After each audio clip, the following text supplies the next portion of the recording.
উত্তরাঞ্চলীয় শহর আলেপ্পোতে রক্তক্ষয়ী সহিংসতার পর যুদ্ধবিরতিতে সম্মত হয়েছে সিরিয়ার সরকারি বাহিনী ও কুর্দি নেতৃত্বাধীন সিরিয়ান ডেমোক্রেটিক ফোর্সেস এসডিএফ।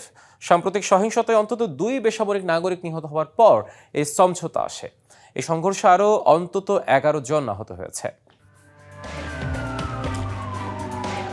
উত্তর সিরিয়ায় যখন সংঘর্ষের ধোঁয়া, তখন কূটনৈতিক তৎপরতায় এলো স্বস্তির বার্তা। আলেপ্পোতে প্রাণঘাতী সহিংসতার পর অবশেষে অস্ত্র নামাতে সম্মত হয়েছে সিরিয়ার সরকারি বাহিনী ও কুর্দি নেতৃত্বাধীন সিরিয়ান ডেমোক্রেটিক ফোর্সেস এসডিএফ,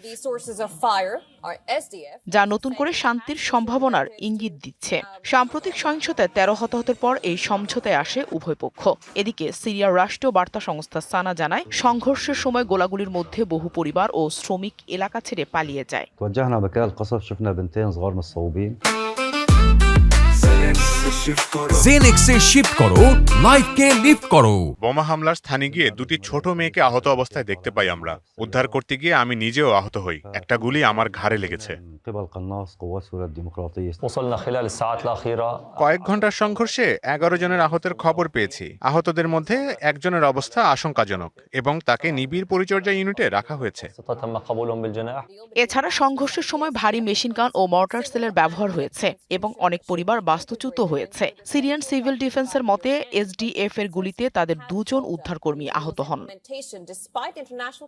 পাশাপাশি সেইখান গোল চত্বরে এসডিএফ এর গুলিতে আহত হয়েছে 2 শিশুও। তবে এসডিএফ বেসামরিক এলাকায় হামলার অভিযোগ অস্বীকার করে সরকারের সঙ্গে সংশ্লিষ্ট গোষ্ঠীগুলোকেই দায়ী করেছে।